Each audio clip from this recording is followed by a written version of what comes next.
Hey guys, it's Andrew here. Looks like we got an update on our friend Carolyn Rodriquez. She's the freedom radical out of Fort Worth who ended up looking like this thanks to a police officer. Well, that police officer, we'll look at his name in a second, but they just fired him. So that's a good example really of the police force cleaning its own ranks. Now in this case it was helped because Carolyn had,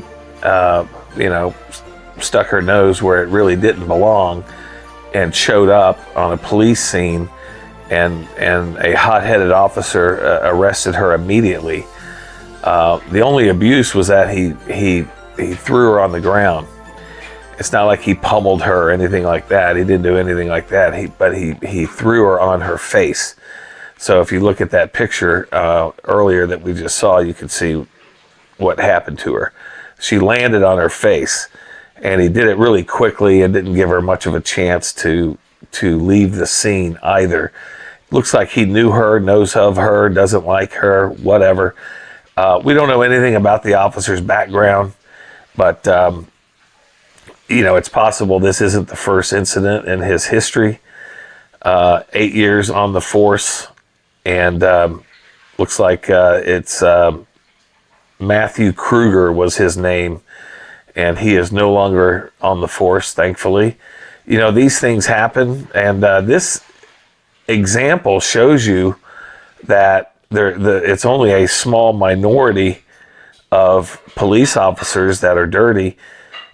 And because in this example, there was a dozen probably police officers on the scene, and only one officer acted improperly and was reprimanded and ultimately fired as a result.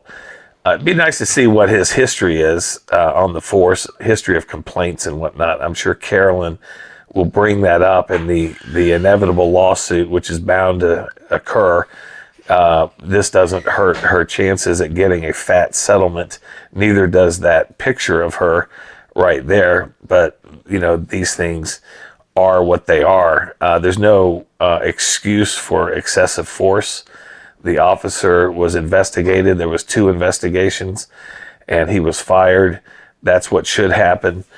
In these cases, First Amendment auditors can be helpful, but I don't think it makes sense just to find the minority of officers that are corrupt to go stick your noses in every police scene possible just to sniff those folks out, because there's a lot of negatives that follow from these frauditors sticking their noses in all these police scenes, and I won't go into them right now.